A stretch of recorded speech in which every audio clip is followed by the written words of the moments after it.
আসসালামু আলাইকুম, সবাই কেমন আছেন? আমি আপনাদেরকে বিভিন্ন সময় বিভিন্ন ধরনের ভিডিও দেখিয়ে থাকি। তো আজকে আমি আপনাদেরকে শাহিন ভাবির ব্যাকয়ার্ড গার্ডেনটা দেখাবো। তো এই যে দেখেন মরিচ গাছে মাশাআল্লাহ অনেক সুন্দর সুন্দর মরিচ ধরে আছে। মরিচগুলো অনেক সুন্দর লাগছে দেখতে। এখন আমাদের এখানে বিকাল, যার কারণে আমি সূর্যের অপোজিটে থাকায় গাছের উপরে একটু ছায়া পড়ছে। তো এই যে বেগুন গাছটাতেও দেখেন অনেক সুন্দর বেগুন ধরে আছে। এই যে খুব সুন্দর করে গুছানো আছে গাছগুলা। এখানে মরিচ গাছ, আর এখানে পুঁইশাক গাছ ছিল। পুঁইশাক গাছটা মোটামুটি খাওয়া হয়ে গেছে, যার কারণে এখন মোটামুটি মরে যাচ্ছে দেখা যাচ্ছে। এখানে আরও একটা বেগুন গাছ আছে, লেবু গাছ, এখানে লাউ গাছ এবং ধুন্দুল গাছ একসাথে।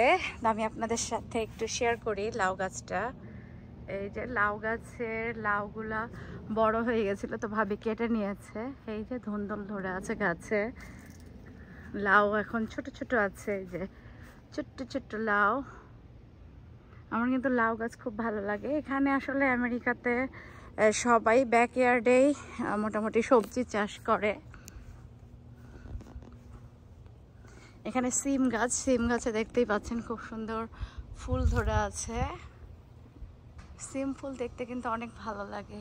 এই যে দেখেন খুব সুন্দর সিম ফুল।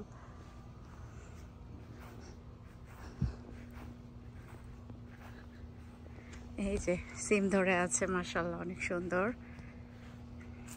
অনেক পরিশ্রম করতে হয় ব্যাকয়ার্ডে গার্ডেন করার জন্য। ভাবিও যথেষ্ট পরিশ্রম করে, যার কারণে এতটা সুন্দর গাছ আপনারা দেখতে পাচ্ছেন। কারণ পরিচর্যা না করলে গাছ আসলে ফলন পাওয়া সম্ভব হয় না।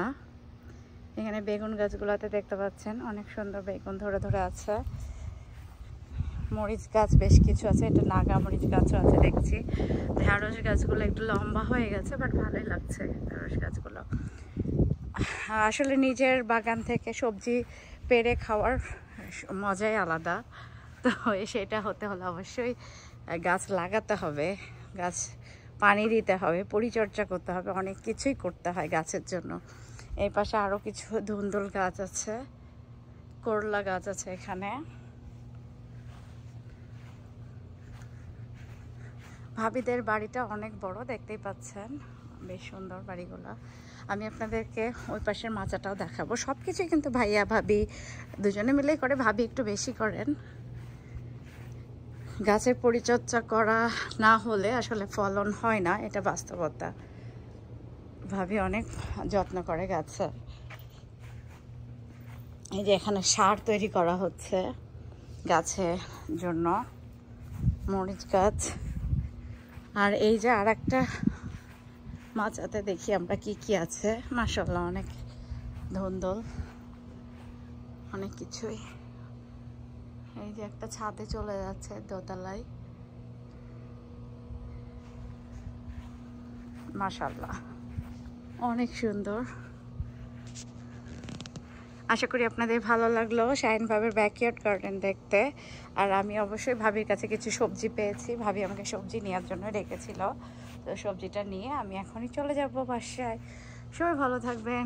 আসসালামু আলাইকুম, আল্লাহ হাফেজ।